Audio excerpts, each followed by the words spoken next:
Under the sun, the fields are alive. Cheering crowds and the teams collide. In these moments, we stand tall and free. First pride runs deep in me. With every touchdown, we rise and we cheer. Unity and spirit, the heart of the year. Raise your voices, let's make it loud. In Florida's high schools, we're so damn proud. From the bleachers to the end zones go. Football and cheers make our spirits grow.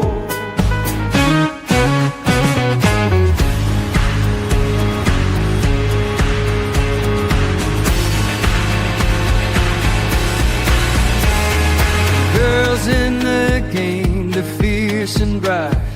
Flag in hand, they give it their might. From every town they bring their dreams. On this field of gold, nothing's as it seems. Together we shine, together we play. In Florida's heart, we own this day. Raise your voices, let's make it loud. In Florida's high schools, we're so damn proud. From the bleachers to the end zones go. Football and cheers make our spirits grow. So here's to the game, we'll rise and stand. Enthralling field, radio night band.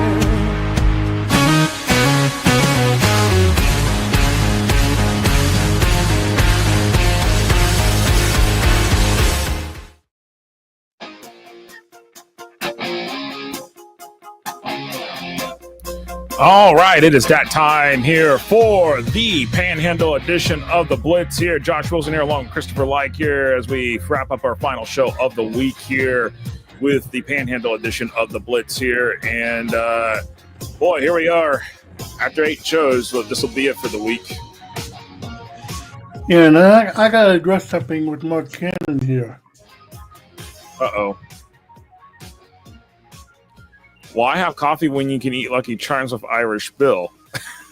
See what I did there?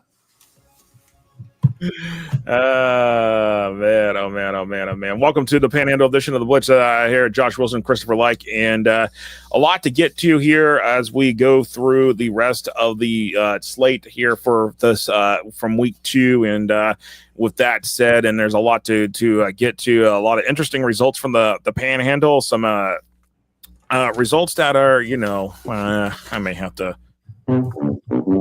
on some of our picks. Yeah. A lot of our picks were bad. Yeah. Some of them were bad and some of them not so bad. I mean, I will say this. I actually was 5-1 on the picks. You were actually 4-2.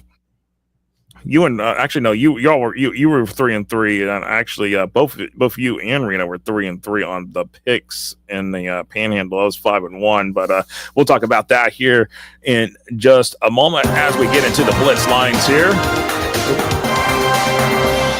Oh, and coming up, we'll have our. Like I said, Emily, why have coffee when you have Lucky Charms with Irish Bill coming up here?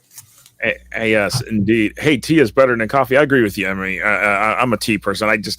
Coffee's a bitter taste to my mouth, and it still is. I'll make coffee. I like to smell a coffee. I just don't like the taste of coffee for some reason or another. I just never have been able to come around to it, but then I haven't tried it in a while. But we'll see what happens here. Maybe one day I'll try it again. I don't know. One of these days. Anyways, as we roll into this here, Baker 34, Dustin 22, senior junior Harris 216 yards rushing, 3 touchdowns on 12 carries, but they're also Justice Baldwin throwing for 8 of 15 for 168 yards and 3 touchdowns. So Baker usually been more of a run dominant type team. They're starting to balance it out, and we'll talk to Irish Bill more about that with Baker here coming up here in our interview part. But Baker off to a 2-0 start, and they're looking to get into that 16-team bracket this year. They were in the FIT tournament last year. They got the first round bye, and as we remember, Chris, those first round bye teams that are in that FIT tournament bracket, they all end up going out in that regional final game. Yeah, and Baker in this game, they accumulated 381 yard total offense, and they just basically just controlled the entire flow of the game. And that didn't give Destin a chance. No, they did not give Destin a chance at all. And with that said, it's a good run there starting for Baker there with Matt Brunson's crew. Franklin County 35, Bell 14. The Seahawks just annihilated Bell, and we talked about it with Mike Wright out in the last show in the North Central Florida Blitz. Bell kind of surprising there to start off 0-2, but senior quarterback Owen Juno 5 of 10 for 114 and 4 touchdowns as the Seahawks dominated the Bulldogs in that SSA Atlantic League contest. And it was just Bell managed only 133 yards in that lopsided defeat. I mean, shout out to Franklin County. This is one of those games that they needed, and they remain undefeated with this thing. No, absolutely, and it really comes down to it. It's just it was one of those games where it was just that Franklin County had everything ready together. Bell just did not, and so Franklin County off to a 2-0 start under head coach John Cooper. How about this one? I should have listened to my computer. I should have listened to the prediction. Yeah. Bay 34, Mosley 21. Got the computer got it right. Bay by 1, but because the chat's I don't know what's going on, why it's doing that on one side. I can see it fine on one screen, but not the other. So I don't know what's going on, why the chat's blurry on the end. I'm trying to figure out what's going on here. It may be you know what it is? It's the stream connection. Apparently it says I'm having an issue here. So I'm going to try to see if it says something about my Wi-Fi connection, which should not be an issue. So I don't understand why it's doing it in terms of the connection, but we'll figure it out here as we roll along here, see what's going on, why it's doing that here. But apologies for everybody here. If that's coming up blurry for some reason or another, I don't understand why, but it looks fine part on my end, but I don't know again. So anyways, Bay 34, Mosley 21. Holy cow, Bay just put up a show in the end. I kind of caught the end of the live stream Friday night on that game, and at one point it was going back and forth, and then Bay pulled away late. Yeah, Bay, Mosley had a chance to get back into this thing, but Bay just took off to the races at the end of the game and just didn't give Mosley a chance to come back. No, not you're absolutely right. Taylor County 27, Wakulla 21. How about this? Jabez Glanton 211 yards rushing, 2 touchdowns on 27 carries, and while also completing 8 of 13 for 102 and 2 touchdowns as the visiting Bulldogs beat the War Eagles over there in Crawfordville Friday night, and the Bulldogs off to a hot start there with Jesse Braswell's group, and the War Eagles kind of struggling there. So we'll have to see what happens here. Owen Cleese for Wakulla 17 to 24, 295 and a touchdown. So man, oh man. Yeah, Mark Cannon, a lot of people thought Mosley was supposed to whip Bay, but the computer was calling for Bay by 1, and well, maybe the computer knows something I didn't know. Yeah, I mean, I was expecting Wakulla to do much better in this game, but obviously, Taylor County, give them credit that they're undefeated. Oh, absolutely. And with that said, as we roll along here, another game that was on our docket here as we watched here during the Friday night stuff here was Niceville and Escambia. Niceville 27, Escambia 6, and Escambia uncharacteristic 0-2 to start off the season. And boy, we'll talk more about that with Irish Bill as well coming up here in the interview. But freshman running back Jacoby Gilliard, 21 carries, 112 yards, 2 rushing touchdowns as the Eagles defeated Escambia. Now Escambia now 0-2, and sophomore quarterback Deegan McCoy, 14 of 26, 189-2. And yeah, boy, oh boy. Escambia just Yeah, freshman running back Jacob Gilliard, 21 rushes for 112 yards, 2 rushing touchdowns for Niceville. So the shout out to the freshmen for getting it done for the Eagles. No, absolutely. And the last game we picked on last week, Lincoln 23, Madison County 12, Chris. And the computer forecasted Madison County, but I had a feeling Lincoln came out ahead 23-12. And to Taylor Jacobs Jr., 13 of 18, 100 yards and a touchdown. And they defeated the defending Rural State champions. And the Rural State champions are now 0-2 on the season. Very uncharacteristic of Madison County to be 0-2. I'm interested to see what Madison County does in the upcoming couple of weeks, especially with this loss. No, and looking at it here, I want to say Madison County, they got another big opponent on the list here this week. Yeah, they got Swanee this week. That game is more favorable, for Swanee and stuff. I feel like that, honestly, I feel like Swanee will definitely be one of those teams that's going to be it's going to be a downside for them. Madison County definitely, for them, a huge one. Game coming up here, but not on our picks this week. With that said, but Chris, we have our player of the week. The Blitz Panhandle Player of the Week for week number 1 is Aiden Dunnell from Taylor County. And how about this? Congratulations to Aiden. Registered 12 tackles, including 1 for a loss, a sack, interception, and a fumble recovery in that 20-3 win over Fort White that started off week 1. And yes, that is breaking news that came out here. Yes, Gadsden County pulled out of the game of East St. Louis this week. It's actually already been removed off Max Preps. I didn't even catch it earlier, but that came out, and boy, oh boy. I part of me is really not surprised that Gadsden County pulled out of that game. Yeah. They're just a we were talking about this before the show, and I wasn't really surprised that this game got pulled due to the circumstances that Gadsden County has been going through the last few weeks. No, it really has been rough there for Gadsden County. Russell Ellington left. He became the wide receivers coach at Savannah State University of Georgia, where his family actually has a lot of legacy there at that particular university. But it's just a lot of upheaval, a lot of stuff going on. The appeal process is still kind of going on to see if they can get that playoff ban removed. The fine was reduced by the FHA. Would that count as a forfeit, or will it just be wiped?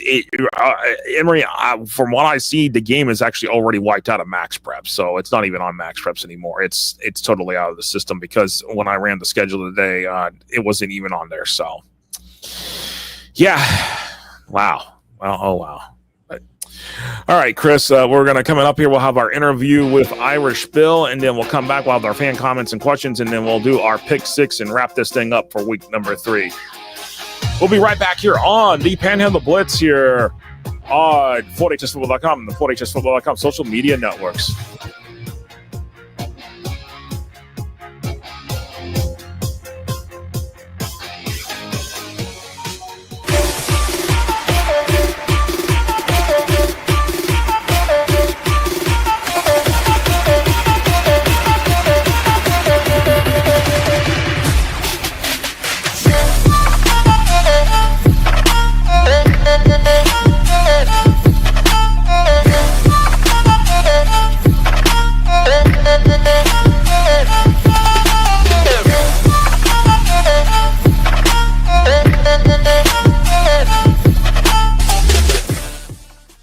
Box Out gives you the ability to create graphics at the speed of sports to highlight your athletic department, teams, and student athletes in seconds.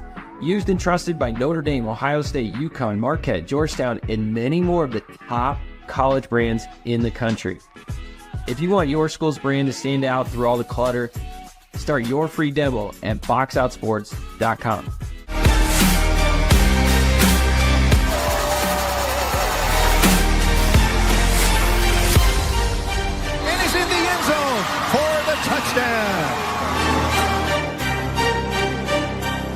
Touchdown!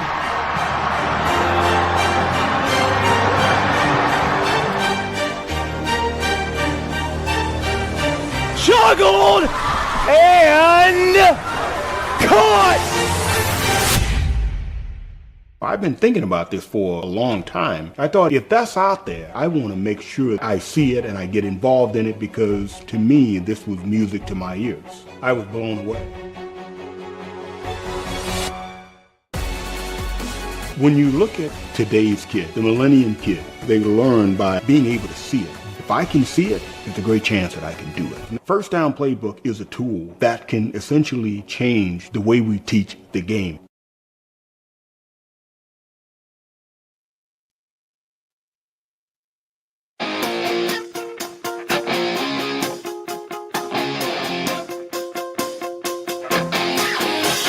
Welcome back here to the Panhandle edition of the Blitz here as we come to you on this Wednesday night here. I'm Josh Wilson, that's Christopher Lykin. Joining us now for the interview is the one and the only Irish Bill of Irish Bill Sports. And Irish Bill, also the voice of the Navarre Raiders, joining us here. And Irish Bill, first, just to get this going here, what year is this for you for doing Navarre Raiders sports? This is my 17th year doing Navarre football play-by-play. Wow, that is impressive. It's longevity is a rare thing these days, and especially even staying to one team, it's been a thing. But you've been in Navarre for a long time. But you've been following Panhandle football for as long as you've been doing Navarre football itself. But let's just get started here with everything. I mean, we're already 2 weeks into the season here across the Panhandle and across the state, and some interesting things are kind of starting to take shape. I don't think there's really a true I feel like to me there's not a true clear-cut team that is emerging just yet. I feel like everybody is still trying to figure out the waters here. What is that how your take is so far here through the first couple of weeks? Well, I think one team that's starting to emerge out here is Choctaw. Frank Beasley's doing a heck of a job over there with the Indians. I got to see him up close and personal last week, and it was not a pretty sight for Navarre last week. No, and I talk about that. I mean, that's a blowout. I mean, yeah, got to give it to Choctaw there. And what's interesting, I believe, with Choctaw is that the Reese brothers, they transferred to Gadsden, they came back. So yeah, I think that made the Indians even more powerful, having the boys back after just a short stint of them being away. Got a couple other transfers in. You got Legree, the wide receiver, that transferred from Pine Forest to Niceville to Gadsden and ended up at Choctaw. He's a commitment to Wisconsin. He did not play, and Keller did not play last week. So we didn't see their best players last week on the field. No, absolutely. So, Irish Bill, talk about the Navarre Raiders this season. What are you expecting out of them this season? And I know they've struggled the first two games. How are you expecting them to progress this year? Well, after the first game, I was looking for some big things. They've changed up the offense this year. They've been more of a run team, as you guys know, over the last 10, 15 years. But they're going to the passing. They have three really good wide receivers. But their defense, they lost a lot on defense, and that's the reason that right now they're giving up 42 points a game. Wow, that's a struggle, and I know going from Jay Walls to Garrett Bagley, I know that has been that's been a really a transition there for y'all. But I mean, the community is still rallying around Navarre, and and that's the thing. But when we look at the teams beyond just Navarre, I mean the district for Navarre, in that 6A district, it's a gauntlet, especially with the emergence of Milton. I mean, look at the start. Coach Ronnie Douglas back at the helm in Milton. He's been around the Panhandle for years. He's doing great things up there in Milton early on with the young man that they got committed to Florida, Caden Hall. No, wow, that's impressive. Now, I mean, we go down and we look at some of the other schools here. Obviously, Pensacola Catholic. Bobby Clayton came in. Took over there after a couple of years at Fort Walton Beach. Gulf Breeze seems to be like they're in a disarray because they seem to keep a coach on staff for more than one season. I mean, and then you just look around and you're seeing what's going on, and we go all over east of Tallahassee. It's like maybe there's even some changing of the guard around the Big Bend part of the Panhandle. I mean, there's a lot going on. A lot is in flux. Well, most definitely. We're starting to see the emergence of Freeport. Freeport was a small school for years. They've now moved up in classification. They're off to a strong 2-0 start. Bay knocks off Mosley last week. I don't think anybody saw that one coming. Except for my computer, apparently 1-point favorite. You're all over it, Josh. You're always all over it. I mean, I took Mosley because I was like, I'm not so sure about this, but I got to give bad props to Jeremy Brown's group there. I mean, to get a win over Mosley for the first time in several years, I mean, that's huge. That's a confidence builder for them. Well, especially after the preseason kickoff classic against Niceville, where they did not show up at all. They gave up 49 points in the first half alone to Niceville. And I bet my first 2 weeks picks off that preseason. Maybe I put a little bit too much stock in that preseason kickoff. Yeah. I mean, and let's talk about Niceville for a moment. Obviously, new head coach this year. And Richard Morgan, who's obviously won state titles in Georgia and in Virginia. Do you expect anything from like Navarre to – I mean, not for Niceville to drop off, considering that, Niceville was a state semifinalist last year? No, Niceville always has a strong defense. They're going with the youth movement on offense. They're starting a sophomore quarterback and a freshman running back, and both of them are doing really well in these first couple of games. Wow, that's impressive. Now, let's just look. So far, out of everything that we have seen so far, the couple surprises that you've seen here so far that maybe we haven't hit on yet. Wow, like I said, I think Baker is another team that's transitioning from a running game to a passing game. Coach Brunson has them throwing the ball a lot more this year. Jay, solid as always with the running game. Catholic, solid as well, even though they lost quite a few guys to transfers and graduation. I mean, Washington is a team I think that is on the rise. Aiden Osborne transferred from Catholic to Washington, their starting quarterback. And Ryan Alka, I believe he's in like his 6th or 7th year over there now at Washington. He's an alum of Washington, and they're starting to play some good football over there. No, and and one thing I'm going to go back to here is Escambia, because Escambia, they slipped up against West Florida in that week 1 game, and I was, now they're sitting here 0-2 after playing Niceville this past week. That's a little uncharacteristic of Mike Bennett's group. Especially, they only scored 13 points their first game, and then they only go out and score 6 against Niceville. So the offense is struggling a little bit over there for Coach Bennett. Absolutely, and so we last night on some of the show we talked about some of these teams coming into must-win situation in week 3, considering how the playoff structure is. The playoff system is structured here in Florida. Talk about some of those teams that are on a must-win situation already. Well, I think one thing's like a little change is I know at Navarre, Coach Bagley, he puts more emphasis on their district games. So if he happens to lose games early on out of district, it doesn't, in his mind, it doesn't affect them a lot. But I think you're looking at some teams here. Pine Forest, I think, is a team that they have a lot of talent over there. They played a couple teams from Alabama. I mean, Alabama's got some good talent over there with Gulf Shores and those teams over there. But I think Pine Forest would probably be one team that I would be looking at is starting to get into a rhythm and get into a must-win. Wow, that's interesting considering I think Pine Forest was still looking for a 10th game. So, having a game missing off the schedule doesn't help. But I mean, when we look at it just looking at everything across the board, I mean, it just really seems like, it's I know a lot of people will say the emphasis on the district games, but, hey, what happens if you can't win the district? You need those other games to get in, or especially, to get prime positioning. I know we saw it last year, obviously the last couple of years. I will use Niceville as a good example. You got to win these other games in order to make sure that you still can keep prime position high, because if you lose the district like you've done, like you did the last couple of years to Mosley, you need to bank on the other games to put you in. Well, most definitely. But one district I'm really looking at is District 1 in Class 2A. This thing is stacked. You have Freeport and South Walton are both 2-0. Walton's 1-0, and Catholic's 1-1. There's not a bad team in that district.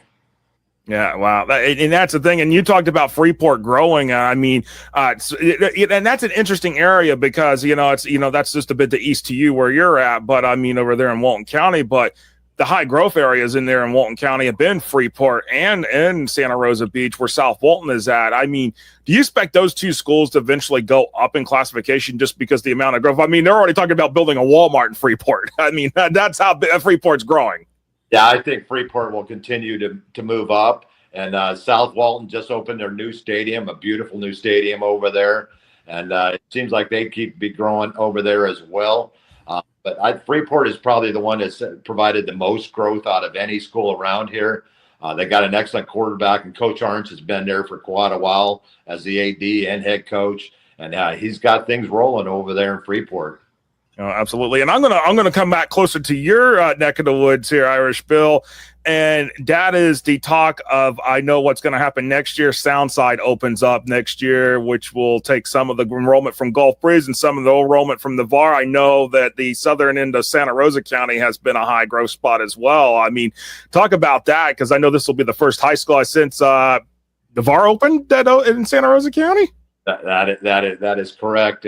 But one thing I heard that I've been hearing is they're going to take it 1 year at a time at Soundside. So they're only going to start out with a freshman class coming up in 26. The building's supposed to be done in January of 26.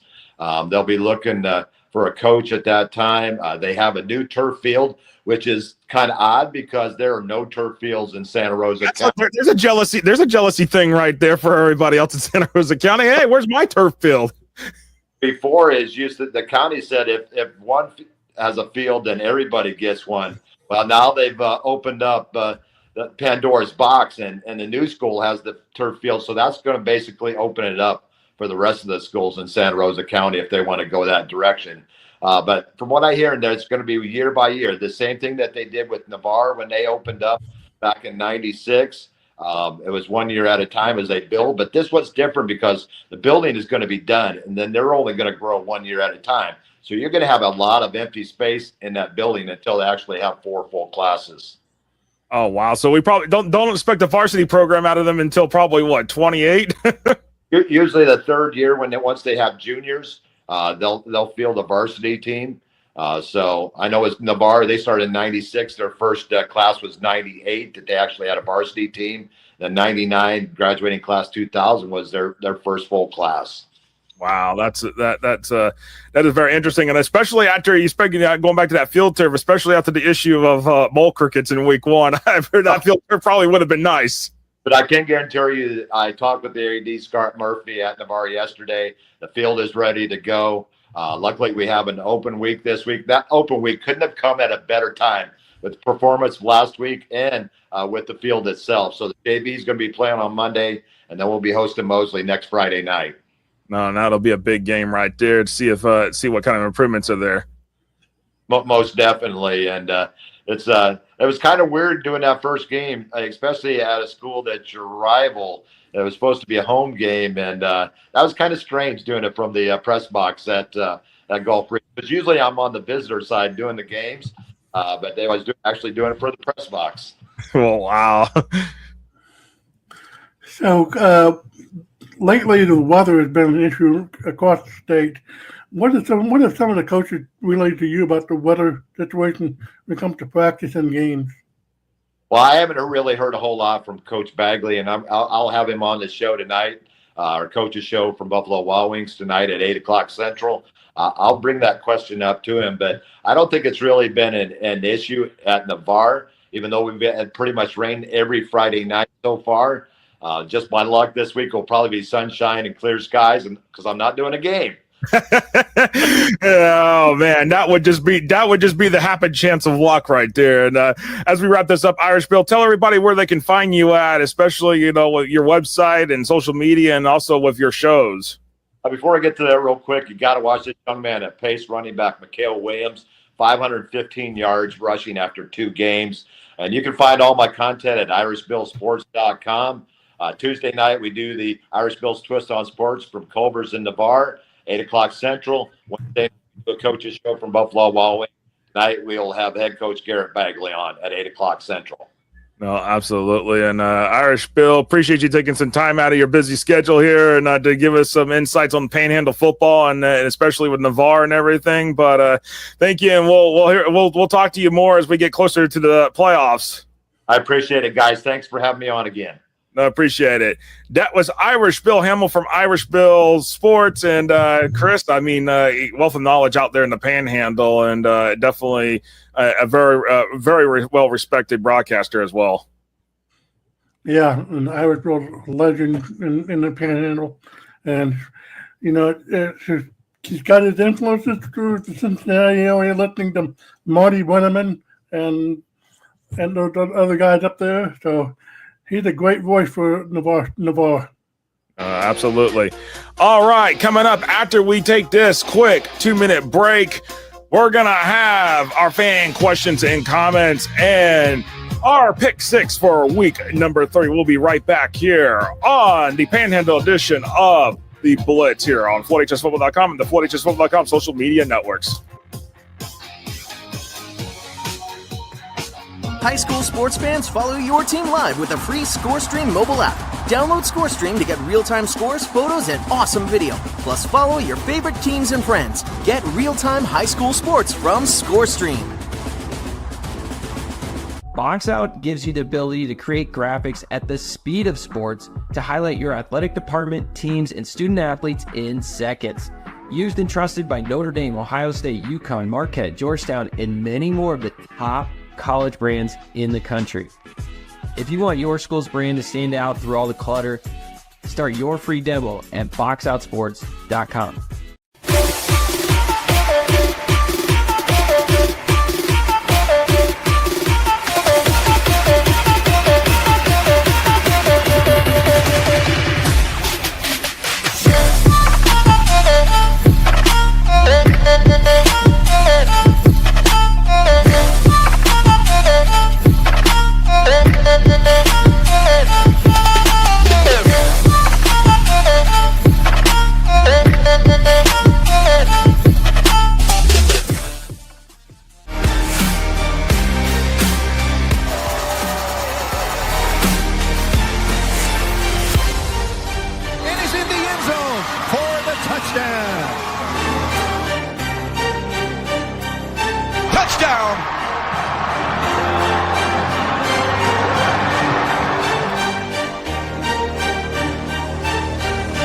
Juggled and caught!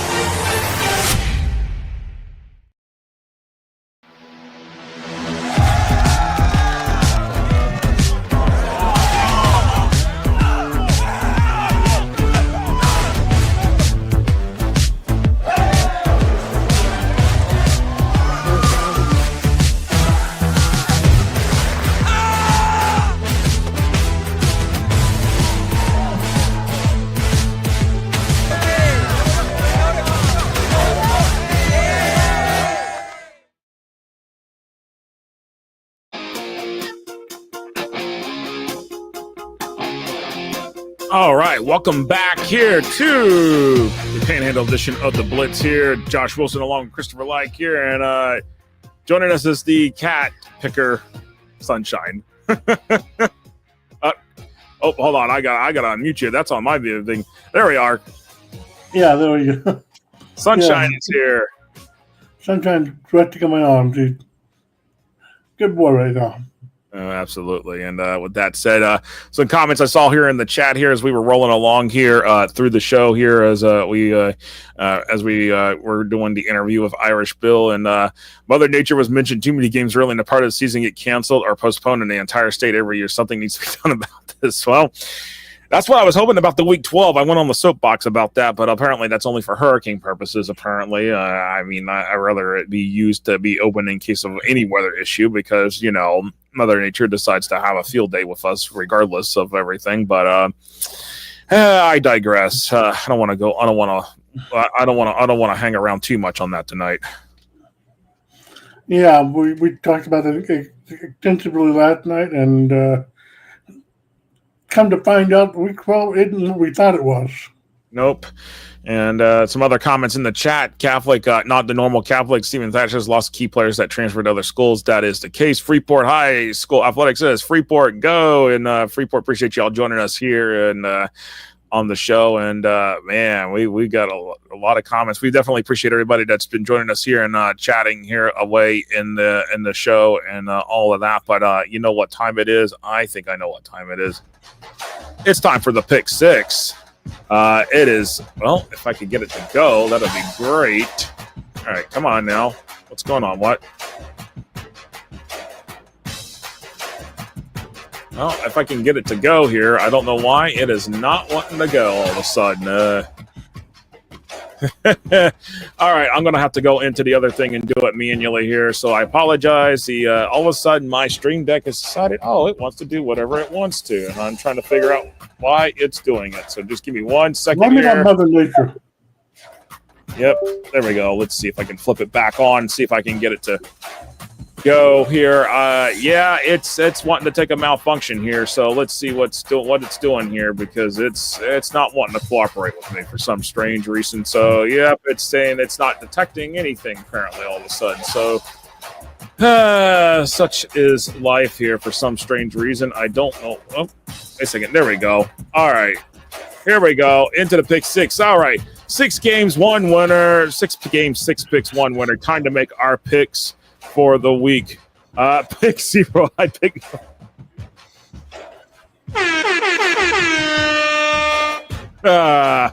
Emory is. All right, into game number 1 here, and as I'll figure out, get the thing. Marietta 0-1 at McClay 2-0. Chris, what you thinking here on this one? I struggled with this one. McClay, good start to the season. Marietta, I think, is a better program overall. Give me Marietta. Okay, taking Marietta here. And as I bring up here in terms of the line, McClay is a 14-point favorite over Marietta. McClay, 90% chance of winning this game here. So who did you take, Chris, again? I'm sorry. I said Marietta. Wow, all right. Marietta. Marietta doesn't have the athletes like they did last year. I'm kind of concerned about that, but I'm going to roll with McClay. Mark Cannon's rolling with Marietta, and it seems like it's going to kind of be a split deck here in terms of everything, in terms of where we're at in the picks here, Chris. So we'll just roll along here, and as we go through, hopefully maybe it will actually work. There we go. It's finally starting to click again. All right. Game number 2 is Bluntstown versus Bozeman, and the forecast from the FPRI, it says Bluntstown a 9-point favorite of Bozeman. Bozeman's 2-0, by the way.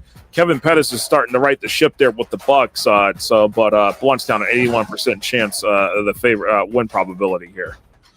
Yeah, I like Bluntstown to win this game outright. Should be a close game, but I like Bluntstown to win by at least a touchdown. Absolutely here. I think a lot of people are going to take Bluntstown here, and as I'm starting to see here in the chat here, and Reno will take Bluntstown as well.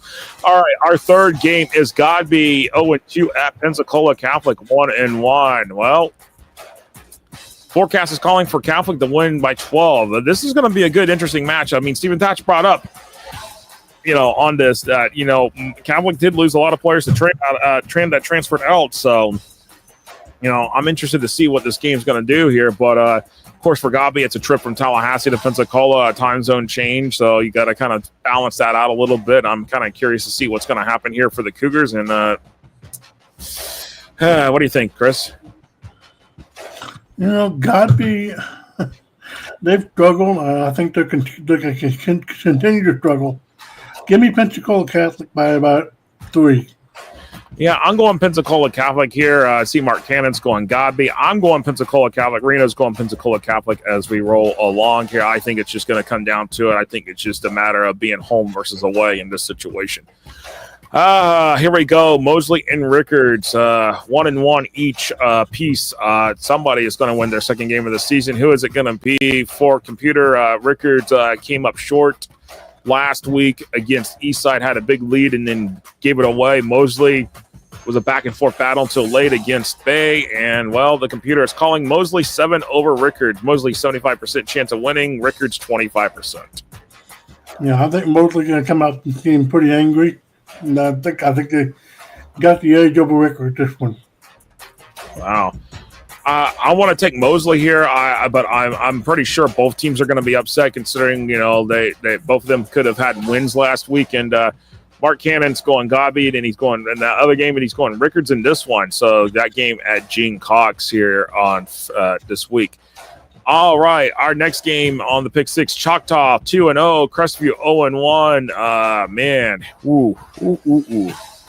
Oh, computer's not so heavy on Crestview. It's liking Choctaw a lot. And I agree with it. Choctaw's going to roll by at least 2 or 3 touchdowns in this game. It's not going to be a close game at all.